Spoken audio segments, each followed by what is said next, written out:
Actu Soir, c'est l'heure. Merci à toutes et à tous de votre fidélité. Bienvenue dans cette émission d'héritage de l'actualité qui s'épanche essentiellement en ce jour sur la rentrée parlementaire en République démocratique du Congo dans un contexte de crise sécuritaire. Mais de l'autre côté, le budget 2026 sur la table, des pétitions contre Vital Kamerhe et son bureau à l'Assemblée nationale. Quelle analyse faire de la situation? On va y revenir de fond en comble au cours de cette émission avec Monsieur Gloire Kawaya, qui nous fait l'honneur d'être là ce soir, analyste de questions politiques, surtout indépendant. Exactement. Merci beaucoup, M. Nathan. C'est pour moi un honneur d'être là. Et c'est avec beaucoup de fascination que je vous remercie de l'invitation faite à ma personne. Je crois que nous allons tabler sur les questions qui concernent la République pour son avancement, mais aussi son développement. Monsieur Gloire, quelle est la portée institutionnelle et politique de la rentrée parlementaire en République démocratique du Congo dans le contexte actuel avec des tensions internes à l'Assemblée nationale?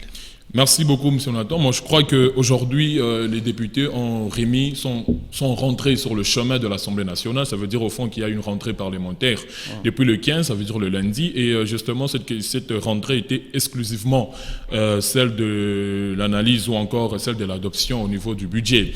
Alors, aujourd'hui, c'était d'une portée, en tout cas, prépondérante dans la mesure où les pays devaient justement se doter d'un budget pouvant lui permettre de continuer jusqu'en 2026. 2027.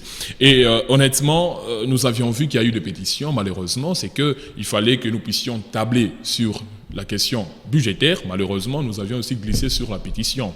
Mais cela est d'une mauvaise manière parce que cela viendra d'une certaine manière permettait briser l'élan démocratique. Vous savez, aujourd'hui, l'institution comme l'Assemblée ou encore le Parlement, entre guillemets, l'Assemblée nationale, c'est une chambre qui représente beaucoup en termes de développement. Ça veut dire tout provient de là, en termes de loi, en termes de régulation. Tout provient de l'Assemblée nationale.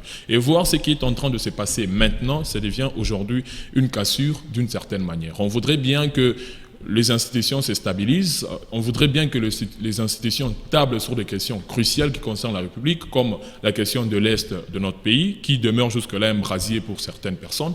Et donc aujourd'hui, voir aujourd'hui que les députés unissent cette pétition, d'une certaine manière, ça viendra ralentir même le bon fonctionnement de cette institution. Alors, parce qu'on parle de pétition, vous venez de l'évoquer tout à l'heure, comment interprétez-vous les pétitions contre Vital Kamerhe et son bureau? S'agit-il d'un malaise de fond ou juste un jeu de positionnement politique? Déjà, je ne voudrais pas peut-être personnifier ça, mais vous savez que le président Vital Kamerhe est teinté d'une vétérance. Ça veut dire qu'il est quand même grand dans l'arène politique. Et voir ce qui se passe aujourd'hui à son endroit, c'est quand même gravissime. Pourquoi? Parce que, d'ailleurs, je dois lui rappeler que la pétition ne vise pas que le président. C'est une pétition qui vise le bureau de l'Assemblée nationale. Dans le fond, de quoi est reproché justement le bureau. J'ai suivi minutieusement certains députés qui reprochent le bureau de la gestion opaque, mais aussi de l'incompétence et par le truchement justement du président Vital Kamerhe qui, à une certaine mesure, est accusé de jouer le double jeu avec l'ennemi, ça veut dire les forces négatives qui sont à l'est de notre pays. Mais cela viendra d'une certaine manière apporter une désillusion, permettre une confusion. Moi, je voudrais bien que les députés puissent se motiver à se battre sur des questions importantes aujourd'hui. Et parce qu'au fond, vous allez voir que c'est de l'union sacrée qui attaque l'union sacrée au fond. Il n'y a pas d'opposition à ce niveau-là. Et on ne comprend plus qu'est-ce qui vaut la peine de cette bataille-là. Mais je crois également que les députés sont là pour nous, ils nous représentent et ils voudraient bien que les choses marchent pour l'intérêt général de notre population. Et s'il arrivait que certaines réclamations, revendications de députés semblent être vraies, allez-vous toujours ne pas soutenir cette démarche ? Dans le fond, moi je soutiens le démarche qui vise l'intérêt général. Ça veut dire aujourd'hui, monsieur Nathan, nous sommes en train de croupir. L'Est de notre pays demeure un brasier, demeure permettre une forteresse négative. Et justement, en tant que Congolais, cela m'intrigue et me dérange. Et donc, si les démarches sont pour le bien-être de notre population, je m'incline à cela. Mais si c'est pour une séparation partisane, si c'est pour des intérêts partisans, mais moi je ne crois pas être quelqu'un qui voudrait bien que notre pays soit déchiré. Nous voudrions bien que nous voudrons justement qu'il y ait la paix dans notre pays, nous voudrons qu'il y ait la cohésion et surtout la stabilité des institutions. Parce que, dans le fond, s'il y a la stabilité des institutions, cela permettra même au niveau de l'économie que nous ayons une bonne économie. Et donc, vous voyez, la rentrée parlementaire devrait nous donner, au niveau du budget, ce sont là de vraies questions. Vous voyez, au fond, mais ce n'était pas de questions qui visaient des personnes, Vital Caméré, le bureau et tout. Et donc, dans le fond, moi, je soutiendrai toute démarche patriotique, toute démarche républicaine. La situation dans l'Est de la République démocratique du Congo demeure préoccupante, justement. Mais de l'autre côté, il y a de pétitions à l'Assemblée nationale. Pensez-vous que le Parlement, on va parler du Parlement actuel, est suffisamment engagé et efficace pour des réponses concrètes à cette crise sécuritaire? Voilà pourquoi j'ai évoqué justement cet aspect. Il faudrait que nous puissions classer les priorités, les urgences. Et aujourd'hui, l'urgence dans notre pays demeure la sécurité à l'est de notre pays. Et donc, au fond, je crois également que le Parlement est là justement pour voir dans quelle mesure apporter des pistes de solutions.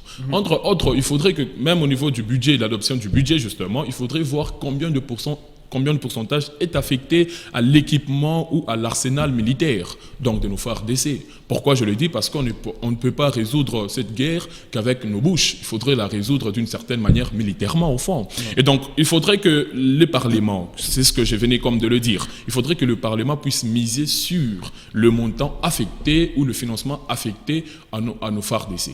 Vous voyez, au fond, parce que ce sont eux qui ont décidé justement d'une certaine manière de verser le sang pour nous. Monsieur Glourdon, je ne vous arrête pas dans le même ordre d'idée. L'élaboration du budget 2026 est imminente. Quels devraient être, selon vous, les axes prioritaires justement, dans ces budgets compte tenu des urgences nationales? Merci beaucoup pour cette question. Moi, je crois que d'abord, tout est prioritaire dans notre pays. Le comble de notre pays, c'est tout. Donc, tout est prioritaire, mais le plus prioritaire, moi, je crois que je peux le classer en 3. Ça veut dire, premièrement, il y a d'abord l'assiette salariale des agents de l'État. Parce que cela permettra, au moins au niveau du marché, cela permettra et va booster le marché ou l'activité économique. Il faudrait que d'une certaine manière qu'on puisse accentuer, atrophier, agrandir l'assiette salariale des agents de l'État. Deuxièmement, il faudrait que ces budgets puissent également renforcer le financement des infrastructures, entre autres les routes, entre autres des projets de grandes envergures. Mais aussi, troisièmement, il faudrait équiper notre armée. Comme je le disais, jusque-là, l'Est de notre pays demeure un brasier, demeure une forteresse, demeure un milieu invivable. Et donc, je tiens même à saluer tous les Congolais qui sont de ce côté-là. Et donc, il faudrait que ces budgets, d'une certaine manière, puissent venir renforcer ou encore capaciter notre armée. En termes d'équipement, en termes de mobilisation, d'effectifs, en termes justement de leur rémunération.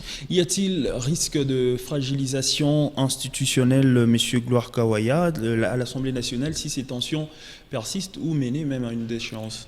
Oui, frontalement oui. Parce qu'au fond, aujourd'hui, l'Assemblée nationale, ces bureaux aussi, il est éjecté ou évincé, vous conviendrez qu'il y aura déjà cassure au niveau de l'élan du développement. Vous voyez, au fond, deuxièmement, je crois qu'il y aura des frustrations, ce qui va encore engendrer plus de séparation, de mécontentement au fond. Et donc, si aujourd'hui, on n'arrive pas à stabiliser justement l'Assemblée nationale, ça va permettre un déséquilibre total au niveau des institutions. Et donc, l'institution qui doit contrôler les gouvernements se voit aujourd'hui être manipulé, être aujourd'hui machiné par certaines personnes, et ce qui va engendrer un ralentissement justement dans l'élan de collaboration entre le gouvernement mais aussi entre l'Assemblée nationale. Jacques Joly, rapporteur à l'Assemblée nationale, à la veille de la rentrée parlementaire, a estimé que cette rentrée était axée sur la vision du chef de l'État, c'est de restauration d'abord de la sécurité sur toute l'étendue du territoire, précisément dans la partie est de la République démocratique du Congo.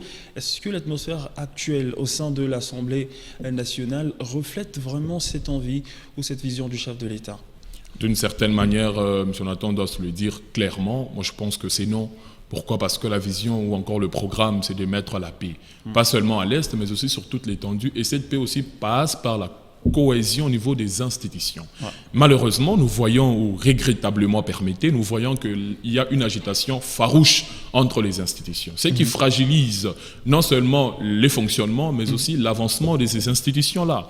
L'Assemblée nationale, justement, est là pour réglementer, est là pour proposer, mais aussi pour légiférer les lois. Et donc, si cette Assemblée se voit aujourd'hui être agitée, brutalisée au fond, vous voyez au fond qu'il n'y aura plus de propositions de loi, au fond il n'y aura plus du contrôle, parce que c'est l'Assemblée qui contrôle le gouvernement. Et donc, aujourd'hui, comme le veut le président de la République, c'est que nous puissions, il avait convoqué même une réunion interinstitutionnelle avec les différents présidents. Mais je crois au fond que ce n'est pas au président Caméré de dire, de prêcher aux députés. C'est aux députés eux-mêmes d'être conscients de leur rôle. Nous voudrions bien que ces députés puissent se concentrer sur les questions essentielles. Ici, ce n'est pas une louange pour le président Caméré, non, mais je dis justement que les députés doivent se concentrer sur les questions importantissimes. Et les questions importantissimes se trouvent dans les services de base, ça veut dire l'eau, l'électricité et la paix. C'est ce que désire notre population. Monsieur Gloire Kawaya, toute cette situation se passe devant la population qui observe. Entre-temps, cette population qui attend des réponses concrètes en ce qui concerne la sécurité, le social, l'économie. Alors, quel rôle doit jouer l'Assemblée pour restaurer cette confiance de la population malgré tout ce qui se passe actuellement ? D'abord, le premier rôle, c'est celui justement de mettre une collaboration lucide, qui fait l'Assemblée nationale. Est-ce que les différentes plénières qui sont là sont pour le bien de notre population ou sont là justement pour discuter, permettez du peu, discuter sur leurs émoluments, discuter sur leur propre vie en tant que député? Non. Pour renforcer justement cette collaboration entre l'Assemblée nationale, mais aussi entre nous, populations, il faudrait que les députés nous donnent leur rapport, nous fassent le rapport de ce qu'ils partent faire là-bas. Vous voyez, c'est ce qu'on appelle des vacances parlementaires. Peu de députés le font. Permettez du peu les députés le font. Ça veut dire les députés qui part à Kinshasa et qui propose de loi et revient donner un rapport à sa base. Peu le font. Mais si aujourd'hui nous prenons cette habitude, cette tradition de temps en temps, les députés reviennent vers leur base pour leur donner ce pourquoi ils ont été envoyés à l'Assemblée nationale, cela renforcerait d'une certaine mesure la confiance. Mais aussi, il faudrait qu'il y ait des lois sérieuses, des lois concrètes. Ça veut dire aujourd'hui, les jeunes sont en train de croupir dans la misère, sont en train de croupir dans le chômage. Que font les députés par rapport à ça? Dans certains pays, sur d'autres cieux, ils prennent déjà des bonnes initiatives, des lois en France et aux États-Unis. Donc aujourd'hui, comme je le disais, l'Assemblée nationale représente ou a un poids prépondérant. Et donc sa gestion demande aussi de la lucidité d'esprit, de l'intelligence, mais aussi de la conscience au fond. Et cela permettrait, d'une certaine mesure, de renforcer la collaboration, mais aussi la confiance entre nous, populations. On doit se retrouver justement dans les activités des parlementaires. Les questions qui sont traitées au Parlement, est-ce que ce sont des questions qui concernent la vie des Congolais? Est-ce que les questions qui sont traitées au Parlement, ce sont des questions qui concernent l'Est de notre pays? Vous voyez au fond. Et donc, s'il y a des attaques à l'endroit du bureau, nous disons en tant que population, c'est bien, mais nous puissions nous retrouver dans ces attaques-là. Lorsqu'on reproche au président... On reproche au président Caméré, par exemple, d'une gestion opaque. En quoi est-ce que ça concerne la population? Mais c'est aussi important d'une certaine mesure. Mais on voudrait que toutes les questions qui doivent être traitées à l'Assemblée nationale puissent être les questions dans lesquelles justement la population se retrouve. Peut-on dire que les querelles internes au sein de l'Assemblée nationale risquent de bloquer ou de retarder l'adoption du budget efficace et pro-sécurité? Frontalement, farouchement, oui. Parce qu'aujourd'hui, il a fallu à ce que l'Assemblée puisse se maintenir pour traiter justement la question du budget.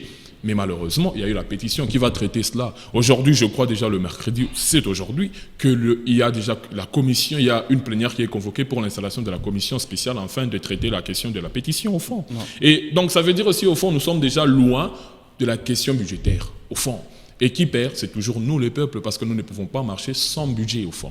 Et donc, ces budgets, je l'ai lu minutieusement, ou je l'ai entendu auprès du ministre Adolphe Muzito, ces budgets, justement, traitaient la question de militaires, traiter la question de la population, au fond. Mais cette question, aujourd'hui, elle est écartée pour la pétition. Alors, nous nous retrouvons dans une confusion totale, mais osons croire que les députés sont toujours épris de la bonne marche de notre pays et donc par surcroît, ils verront toujours dans quelle mesure comment donner une bonne recette à notre population. Monsieur Gloire Kawaya, nous vous disons infiniment merci d'avoir répondu à nos questions. Merci beaucoup, monsieur Nathan. Ce fut une fascination que je sois ici, mais aussi que j'ai l'opportunité de partager sur ces beaux plateaux d'HK6 les intérêts de notre population. Mesdames et messieurs, c'est la fin de ce numéro d'Actu Soir.